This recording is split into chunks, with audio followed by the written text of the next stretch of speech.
Hello મિત્રો, એમાં કિસાન ચેનલમાં આપનું સ્વાગત છે.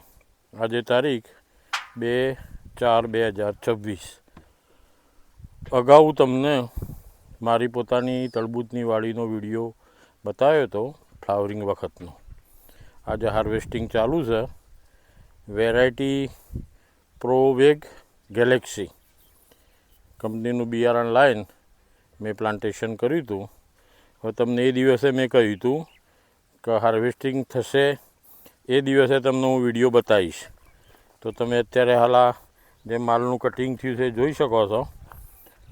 હાર્વેસ્ટિંગ આજે ચાલુ છે. અને તમને એ પણ બીજું બતાવ્યું હતું કે આ વેરાયટીના વેલા બિલકુલ તૈયારી છે. આજે જુઓ તમે હાર્વેસ્ટિંગ કર્યું છે તેમ છતાં એનો પાન ને આ બધું જુઓ તમે, બિલકુલ લીલું છે, કોઈ સુકાયો નથી. એટલે બીજા બધા જે તરબૂચ આપણે વાવીએ છીએ તો એમાં જ્યારે હાર્વેસ્ટિંગ આવે તો વેલા છોડી દઈશું. આમાં વેલા છોડવાનું કોઈ ચિહ્ન દેખાતા જ નથી. હાર્વેસ્ટિંગ ચાલુ છે તો એને તમને કેમેરામેન બતાવું. બાજુની રોમાં માલ પણ તમે જોઈ શકો છો. લગભગ મારી ગણતરીમાં 2.5 ટન, 2.5 ગાડી એટલે કે લગભગ 35,000 થી 40,000 કિલોનો માલ નીકળશે. 22,000 પ્લાન્ટનું આપણે પ્લાન્ટેશન કર્યું હતું. આનું આપણે બી મૂક્યું નહોતું, પ્લાન્ટ લાઈન તૈયાર મૂક્યા હતા. પણ હાલ ભાવ ઓછા છે એટલે આપણે હાર્વેસ્ટિંગ થોડું લેટ કર્યું કે થોડો ભાવનો આપણને લાભ મળે. એના કારણે હવે અંદરથી પણ જે તરબૂચ કાપીએ તો બિલકુલ એનો માવો બાવો ને બધું કમ્પ્લીટ જ છે. પહેલી વખતે આ વેરાયટી આપણે વાવી છે. આ વેરાયટીના પ્લાન્ટ આપણે મિત્રો ગોગા નર્સરી પાલૈયામાંથી લાવ્યો હતો. આમ તો મારે સિજન્ટાનું જ વાવવાનું હતું, પણ સિજન્ટાની જગ્યાએ આપણને ભાવેશભાઈ આપ્યું હતું કે કાકા એક વખત વાવો તમે. આ અહીંથી પ્લાન્ટ છેક મહારાષ્ટ્ર સુધી જાય છે અમારા. તો ગોગા નર્સરીમાં આપણે પ્લાન્ટ બુક કરાયા હતા. પ્લાન્ટ બુક કરાવીને અને 12/1/2026ના રોજ આપણે પ્લાન્ટેશન કર્યું હતું. આમાં આપણે વર્મી કમ્પોસ્ટ ખાતર વધારે વાપર્યું છે. લગભગ 100 બેગ જેટલી આપણે નાખી છે. એટલે એક બેડમાં લગભગ 60 થી 70 કિલો જેવું વર્મી વાપરેલું છે.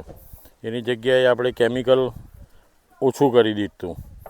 એટલે મિત્રો જો વર્મી કમ્પોસ્ટ ખાતર જે છે એ વાપરવામાં આવે તો એનાથી ક્રોપમાં ફાયદો થાય છે, જમીનની સુધારણા પણ થાય છે. વર્મીનો તમને એક અગાઉ મેં વિડીયો બતાવ્યો હતો કે બજારમાં ઘણા લોકો વર્મી બનાવું જ છે, પણ વર્મીમાં મિક્સિંગ બહુ આવે છે. પણ મેં જે વિડીયો બતાવ્યો હતો ઇલોલ ગામનો સાબિરભાઈ, એમનો પોતાના લગભગ 100 જેટલી ભેંસોને ગાયો છે. એ પોતાના તબેલાનું જે છાણ છે એમાંથી જ વર્મી બનાવું છે. અને એમના વર્મીમાં એક મોટી ખાસિયત છે કે એકલું વર્મી આપણને આપતા નથી, એમાં બેક્ટેરિયા એડ કરીને પછી આપું છું. અને એમનું વર્મીમાં ખાસિયત એ છે કે એમના વર્મીનું આપણે તગારામાં લઈને જો પાણીમાં નાખીએ તો અંદર માટીનો બિલકુલ 0% હોય છે. 5% જેવો કચરો કદાચ આવે તો પથ્થરના રૂપમાં ઝેણી રેતી ને આ બધું આવે. એટલે વર્મી વાપરવું એ ફાયદાકારક છે.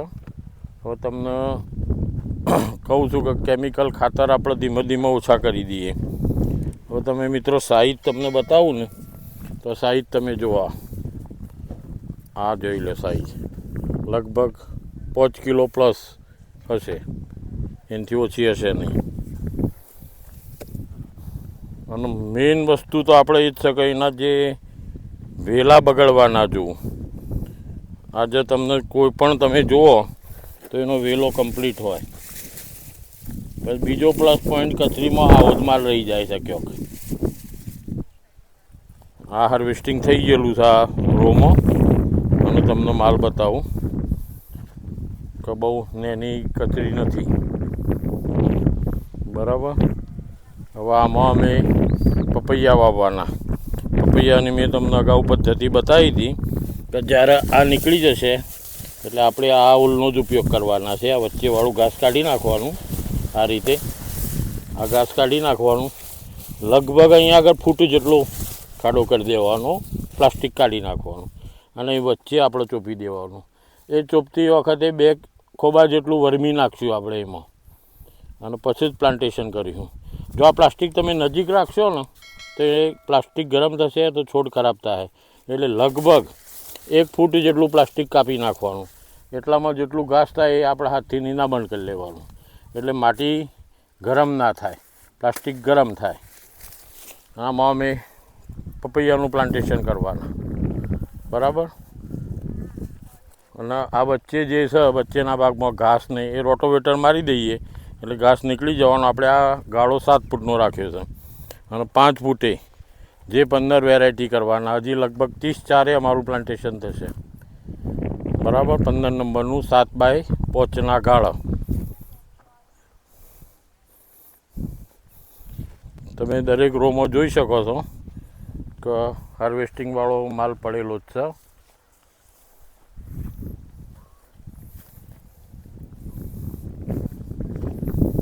પ્રોવેગ કંપની એની ગેલેક્સી વેરાયટી છે અને પાલૈયા ઘોઘા નર્સરીમાં પ્લાન્ટ આપણે બનાવ્યા હતા ભાવેશભાઈના ત્યાં. 2 રોમાં આપણે ચોપેલું છે. આમાં એક બેડ ઉપર 2 રો છે.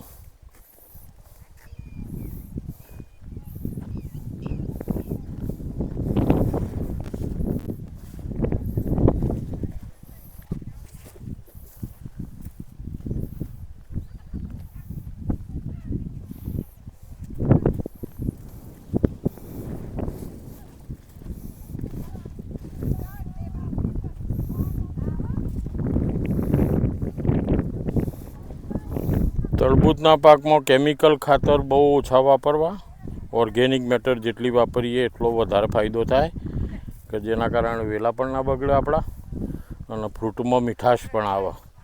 મારા તરબૂચ અમુક મિત્રોને મેં આપ્યા ખાવા માટે, તો એમને એવું કીધું કે બજારમાંથી તરબૂચ લાવીએ એનું ગણપણને તમારા તરબૂચના ગણપણની કમ્પેર કરીએ ને તો તમારામાં વધારે સુગર લાગે છે એમ. એટલે મૂળ કારણ છે કે વર્મી તમે વાપર્યું એટલે ઓર્ગેનિક મેટર કહેવાય. એના કારણે આપણા એમાં વધારે ગ્લુકોઝ હોય એટલે ગળપણ વધારે હોય અને ખાવામાં પણ તમને મીઠું લાગે. હવે તમને એક ગાડી આજે 13 ટનની પર આવી છે, લગભગ અડધું પણ ના થાય હજી ખેતર. એટલે મારી ગણતરીમાં બીજી 2 ગાડી જેટલો માલ નીકળશે. હવે કચરી તમે જુઓ, આ જુઓ તમે આટલાથી કેમેરામેન બતાવો તમે. આ એક રહ્યું, આ જે કચરીનો ભાગ કહીએ એક આ રોમાં કોઈ બીજું નથી. જોઈ લો, લગભગ સાઈઝ બધી ઇક્વલ હોય છે. એટલે આપણો જે કચરી થઈ જાય છે ને એવો પ્રશ્ન ના રહે. મિત્રો, તરબૂચનો તમને મેં કહ્યું હતું કે ભાઈ હાર્વેસ્ટિંગ થશે કે વિડીયો હું બતાવીશ, તો આ વિડીયો તમને એના માટે જ બતાવ્યો કે નવા વર્ષમાં કોઈ આ કંપનીનું વાવવું હોય તો વહેલી તકે સંપર્ક કરીને એનું બિયારણ મેળવવા માટે જ આ વિડીયો આપણે બનાવેલો છે. અને તમને સંપૂર્ણ મેં હાર્વેસ્ટિંગનું બતાવ્યું કે એનો માઇનસ પોઈન્ટ કયો, પ્લસ પોઈન્ટ કયો, એ બધું જ બતાવ્યું. તો મિત્રો, અમારી ચેનલને સબસ્ક્રાઈબ કરતા રહેજો, લાઈક આપતા રહેજો, કોઈ કોમેન્ટ હોય તો જણાવતા રહેજો અમને ફોનથી. જય જવાન, જય કિસાન.